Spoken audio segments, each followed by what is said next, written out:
Il en ressort de l'interview accordée par Jules Alinguete, chef de service à l'inspection générale de finances IGF samedi 6 août dernier, dressant les bilans de son action au sein des entreprises publiques que les comptes de la Caisse nationale de sécurité sociale, CNCS, contenaient une somme totale de 204 millions de dollars américains pour plus de 10 ans de gestion sous la direction d'Agnès Mwan-Nawej. Un montant qui s'est majoré à la suite de la patrouille financière et à l'encadrement de l'IGF à hauteur de 314 millions.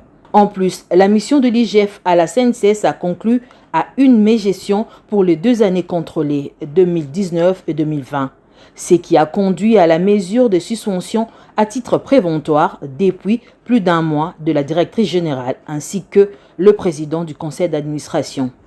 Agnès Mwand, dont l'intérim est assuré par le Dr Fouti, chef de service médical de l'entreprise, et donc à l'image d'un certain nombre de gestionnaires d'entreprises du portefeuille de l'État mis sur la sellette sur lesquels pèsent des soupçons de détournement et d'enrichissement illicite. Tout porte à croire que la justice, dans ces cas, ne se tient plus loin pour être saisie dans la phase suivante, en attendant de rassembler toutes les pièces du dossier qui l'accable. Bouclage ciblé dans le centre-ville de Goma, plus précisément dans le quartier Mikeno et Mapendo, dans la nuit du mardi 10 au mercredi 11 août.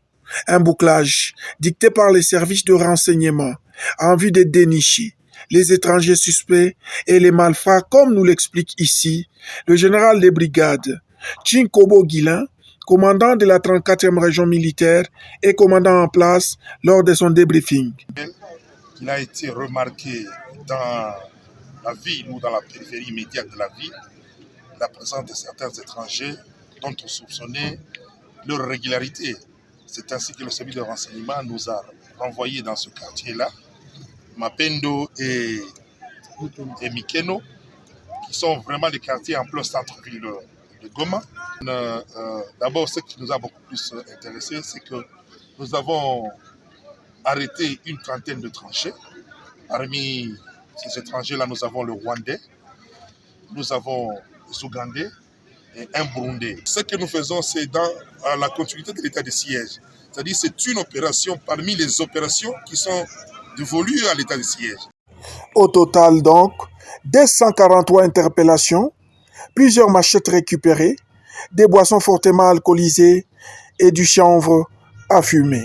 Malentendu entre les confessions religieuses, les Kinois rencontrés dans les rues de Kinshasa ont condamné le manque de consensus entre ces dernières. Ils lancent un appel à la Sanko à trouver un terrain d'attente pour le bien de tout le monde.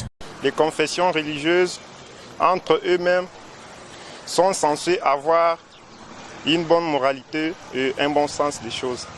Alors, normalement, ils devraient donc quitter derrière les politiciens. Parce que je pense qu'ils représentent entre eux toute la société civile.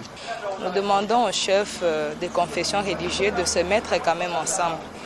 En tout cas, on voit même au niveau de religion, tout est politisé dans notre pays, même au niveau des religions, qu'ils se mettent quand même ensemble et qu'ils trouvent un commun accord et qu'ils arrêtent un peu ce qu'ils sont en train de faire là.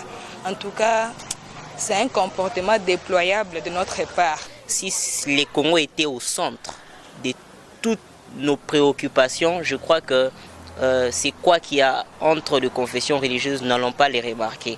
Donc moi, c'est un appel que j'aimerais lancer à nos pères spirituels, qu'il est important de placer d'abord les intérêts du Congo au lieu de voir les intérêts personnels. Pour rappel, c'est ce vendredi que le délai de 48 heures accordé aux confessions religieuses par le président de l'Assemblée nationale doit expirer. Il s'y est de noter également que Denis Kadima, candidat porté par 6 confessions religieuses, n'a cependant pas bénéficié jusqu'ici de soutien de l'Église catholique et de l'Église du Christ au Congo.